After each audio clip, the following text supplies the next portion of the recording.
কেমন হবে যদি পৃথিবীতে না থাকে কোনো দেশ বা সরকার, অথবা নেই কোনো যুদ্ধ বিগ্রহ কিংবা নির্বাচন ব্যবস্থা? সমগ্র পৃথিবী পরিচালনা করছে একটি কোয়ান্টাম কম্পিউটার। কে বিপজ্জনক, কাকে গ্রেপ্তার করতে হবে কিংবা কোন তথ্য প্রচার বন্ধ করতে হবে, সবই বলে দিচ্ছে এই কম্পিউটারটি। এটি এমন এক কম্পিউটার প্রোগ্রাম যা ভেঙে ফেলতে পারে এই অবধি করা ব্যাংকিং, সামরিক বা ক্রিপ্টোকারেন্সির কঠিনতম সব সিকিউরিটি সিস্টেম। আজ আমরা এমন একটি যুগান্তকারী বিষয় নিয়ে আলোচনা করব যা আমাদের বর্তমান কম্পিউটার ধারণাকে সম্পূর্ণ বদলে দিতে চলেছে। আমরা কথা বলবো কোয়ান্টাম কম্পিউটার নিয়ে। এটি শুনতে যতটা জটিল মনে হয়, এর পেছনের ধারণাগুলো কিন্তু ততটাই আকর্ষণীয়। এই ভিডিওতে থাকবে কোয়ান্টাম কম্পিউটারের মৌলিক ধারণা, এটি কিভাবে কাজ করে, কেন এটি এত শক্তিশালী এবং এর সম্ভাব্য ভবিষ্যৎ প্রভাবগুলো কি, সেটা নিয়ে বিশ্লেষণ।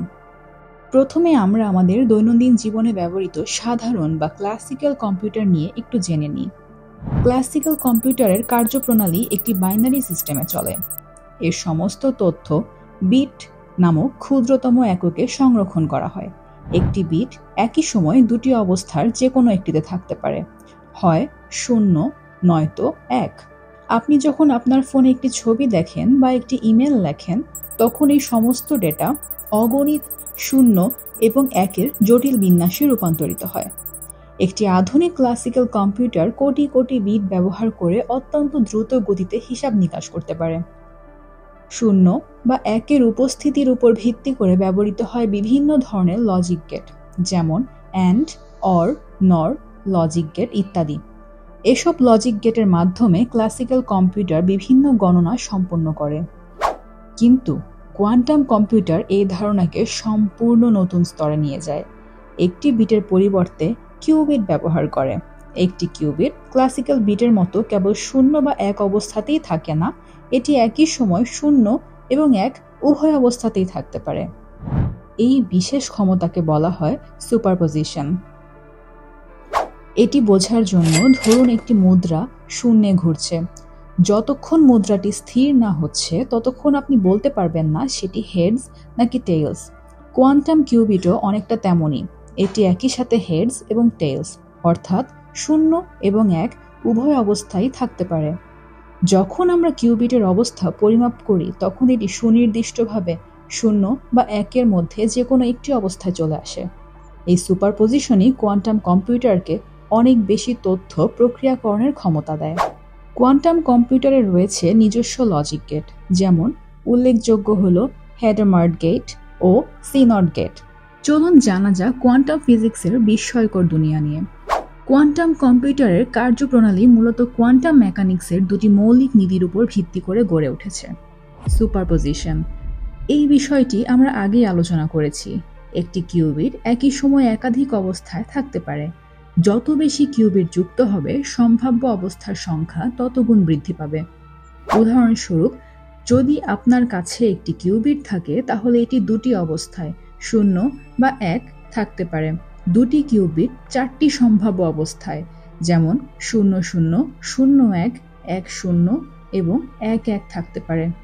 কিন্তু কোয়ান্টাম সিস্টেমে দুটি কিউবিট একই সাথে এই 4টি অবস্থার সুপারপজিশনে থাকতে পারে।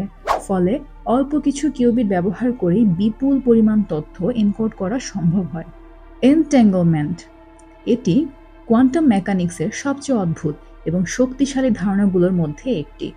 যখন দুটি বা তার বেশি কিউবিট এনট্যাঙ্গলড হয়, তখন তারা একে অপরের সাথে এমনভাবে যুক্ত হয়ে পড়ে যে একটি কিউবিটের অবস্থা পরিমাপ করলে তাৎক্ষণিকভাবে আপনি অন্য কিউবিটগুলোর অবস্থাও জানতে পারবেন, তারা যত দূরেই থাকুক না কেন।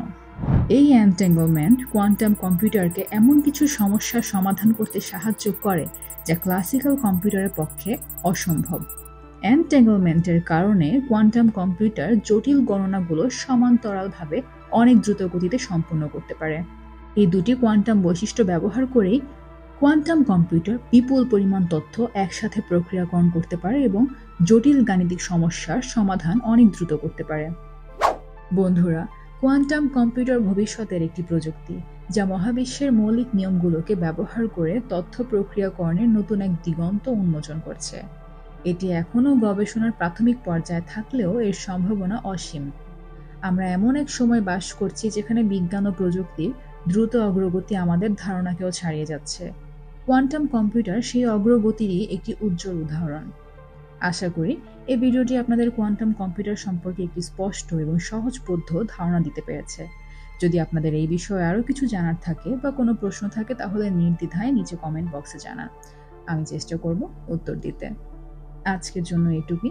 ভালো থাকবেন, সুস্থ থাকবেন এবং প্রযুক্তির এই অসাধারণ অগ্রগতির সাক্ষী হতে থাকুন। ধন্যবাদ।